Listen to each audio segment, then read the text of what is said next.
A broke waitress helped a silent old man. He returned with a secret that changed everything. Grace Sullivan watched the old man at table 7 collapse into his oatmeal at 7:23 a.m. on a Tuesday, and in the split second before anyone else noticed, she made a choice that would cost her tips, time, and possibly her job, completely unaware that the shabby stranger she was about to save was worth $340 million, and had been waiting 3 weeks to see if anyone in this world still cared about people who appeared to have nothing. Welcome back, my beautiful family and friends. If you're hooked in and you're ready to enjoy this story, click subscribe and let me know in the comments where you're watching from, because tomorrow I will be giving you another story just as interesting as this one, and you don't want to miss it. Back to the story. The Bluebird Diner smelled like burnt coffee and broken dreams, which was appropriate because Grace was full of both. She'd been on her feet since 5 a.m. Her art history degree gathering dust in her studio apartment, while she poured refills and plastered on smiles for customers who treated please and thank you like optional DLC they hadn't purchased. Walter, that's what his check said, though he'd never confirmed it had been her 7:15 a.m. regular for 3 weeks. Same table, same order, black coffee, dry wheat toast, and oatmeal so plain it looked like it was served as punishment. He looked like someone who'd given up on life somewhere around the Reagan administration, with a gray beard, clothes from a donation bin, and shoes held together with wire and what Grace generously called hope. He tipped exactly 15%, to the penny, every single time. This morning started like all the others. Grace brought his coffee, took his order, tried not to think about her $847 in checking account. Rent was $950, her car that made concerning noises repair estimate $1,200, and her student loans, let's not even go there. Coffee, Walter, she said, because she'd started calling him that in her head and it had slipped out once and he hadn't corrected her, so apparently that's who he was now. He nodded, didn't make eye contact, never did. Grace was turning to grab his oatmeal when she heard it, not a crash, but a soft thud, like someone had set down something heavy but trying to be polite about it. She turned back and saw Walter face down in the table, his coffee cup tipped over, spreading across the formica like spilled secrets. Walter! She was moving before thinking, catching him as he started to slide sideways out of the booth. He was heavier than he looked, dead weight, and oh God, was he dead? Walter! Someone call 911. The diner had gone silent in that way crowds do when something interesting happens. Everyone frozen between curiosity and the bystander effect that makes humans spectacularly useless in emergencies. I said call 911. Grace shouted, lowering Walter to the floor, checking for a pulse the way she'd learned in that CPR class her community college had required. They're faint, but there. He was breathing but barely conscious, his eyes rolling back. Her manager, Ron, a man whose primary personality trait was being aggressively mediocre at everything, appeared at her elbow. Grace, you've got other tables. He's having a medical emergency, Ron. So call an ambulance and get back to work. Table 4 needs their check. Grace looked at Ron, then at Walter, then back at Ron. She did some quick math. She needed this job. She also needed to not be the kind of person who let old men die face down in oatmeal because table 4 needed their check. No, she said. Excuse me. I said no. I'm staying with him until the ambulance gets here. Ron's face cycled through several shades of red that probably had medical names. Then you can stay unemployed. You're fired. Cool, Grace said, and she meant it, even though her brain was screaming about rent and car repairs and student loans. I'm fired. Now get out of my way so I can help this man. The ambulance arrived 7 minutes later, Grace counted, because Walter's pulse kept fading and she kept talking to him, saying stupid things like, stay with me, Walter, and you still owe me a tip, and please don't die in a diner, that's so depressing.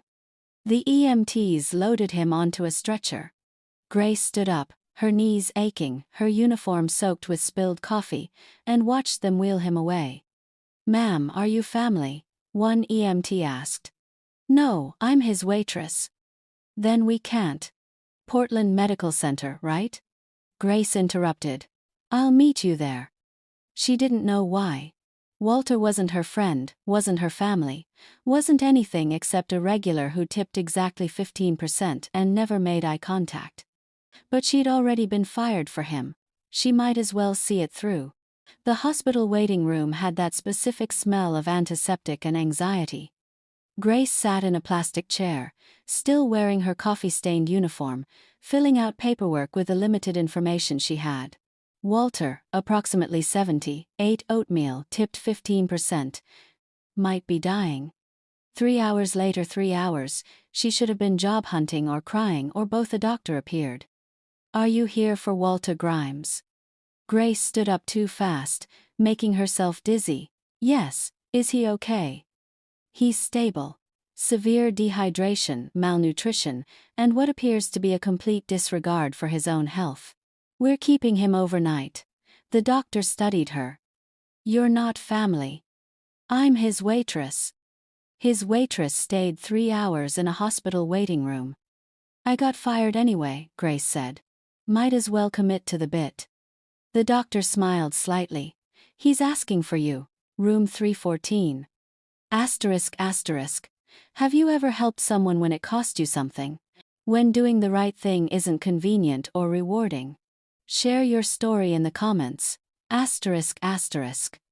Walter Grimes, apparently that was actually his name, looked smaller in the hospital bed, ivy in his arm, cleaned up by nurses who'd probably been horrified by his general state. But his eyes were open, and for the first time in 3 weeks, he was looking directly at Grace. You lost your job, he said. His voice was rough, unused. Yeah, well, Ron's an ass. It was inevitable. Because of me. Because I chose to help you instead of serving table for their check, Grace corrected. My choice. My consequences. Walter was quiet for a long moment.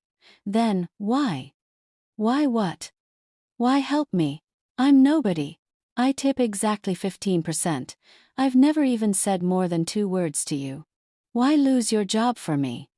Grace sat down in the visitor's chair, suddenly exhausted. Because you're not nobody, you're Walter.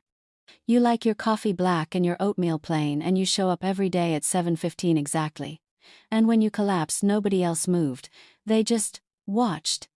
And I don't want to be the kind of person who watches. Even when it costs you.